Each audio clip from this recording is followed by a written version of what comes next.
Hello दोस्तों, स्वागत है आपका टारगेट विद स्टडी पर। आज का हमारा टॉपिक है मादा प्रजनन तंत्र, फीमेल रिप्रोडक्शन। मादा प्रजनन प्रणाली महिला शरीर का एक जटिल तंत्र है जो अंडाणु बनाने, निषेचन में सहायता करने और मासिक धर्म को नियंत्रित करने और भ्रूण को पोषण देने, शिशु के जन्म तक विकसित करने का कार्य किया जाता है। यह प्रणाली मुख्य रूप से आंतरिक और बाहरी अंगों से मिलकर बनी होती है। इसमें आंतरिक संरचना होती है और बाहरी की संरचना भी होती है। तो पहले पढ़ते हैं हम मुख्य आंतरिक अंग, जिसमें पहला है अंडाशय, जिसको हम ओवरीज बोलते हैं। यह मादा के प्राथमिक जनन अंग हैं जिनकी संख्या एक जोड़ी होती है, यानी कि 2 होते हैं।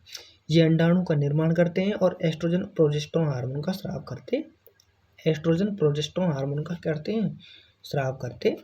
हैं। दूसरा है फैलोपियन ट्यूब। अंडाशय से परिपक्व अंडाणु फैलोपियन ट्यूब में आता है।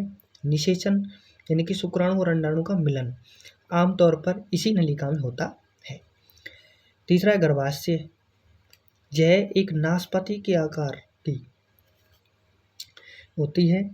यह निषेचन, अंडाणु, भ्रूण और प्रत्यारोपण होता है और 9 महीने तक एक शिशु के रूप में विकसित की जाती है। इसको कहते हैं गर्भाशय। और ये होती है आपकी फैलोपियन ट्यूब, जिसमें क्या होता है, निषेचन होता है।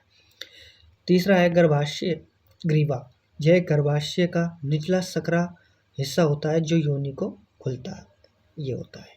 ठीक है। उसके बाद है योनि।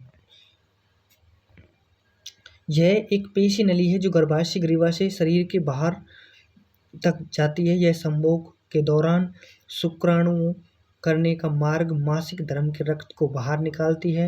इनका रास्ता है। प्रसव के समय जन नली का कार्य करती है। क्या करती है? जन नली का कार्य करती है। दूसरा है बाहरी अंग, भंग सेप। यह अत्यंत संवेदनशील अंग होता है। दूसरा है योनि द्वार या लेबिया, त्वचा की सिलवटें जो योनि के आंतरिक अंगों की सुरक्षा करती है।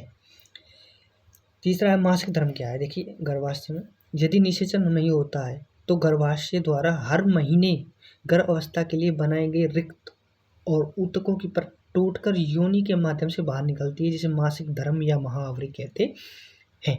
यदि शुक्राणु अंडाणु का निषेचन कर देता है तो विकसित होता हुआ भ्रूण गर्भाशय की दीवार से जुड़ जाता है और प्लेसेंटे का निर्माण करता है। प्लेसेंटा क्या करती है?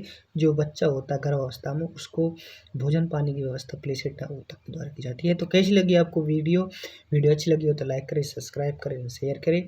Thank you.